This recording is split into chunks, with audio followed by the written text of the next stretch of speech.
ಇವತ್ತಿನ ವಿಡಿಯೋ ಯಾವ್ಯಾವ factors mushroom ಕ್ವಾಲಿಟಿನ effect ಮಾಡುತ್ತೆ. ನಮಸ್ಕಾರ, ನಾನು ಲಿಖಿತಾ, ಮೈಸೂರಲ್ಲಿ organic oyster mushroom farming and training ನಡೆಸ್ತಾ ಇದ್ದೀನಿ. ಸೊ ಒಂದು ಸ್ಪಾನ್ ಕ್ವಾಲಿಟಿ ನಮ್ಮದು ಮಶ್ರೂಮ್ ಈಲ್ಡ್ನ ಡಿಸೈಡ್ ಮಾಡುತ್ತೆ.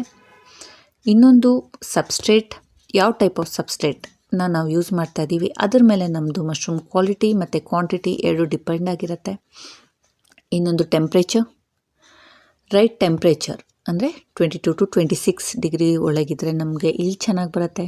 Then humidity, right humidity maintain ಮಾಡಿದ್ರೆ 70 to 85 ಒಳಗಡೆ ಆರ್ 75 to 85 ಒಳಗೆ ಮೇಂಟೈನ್ ಮಾಡಿದ್ರೆ ಚೆನ್ನಾಗಿರುತ್ತೆ.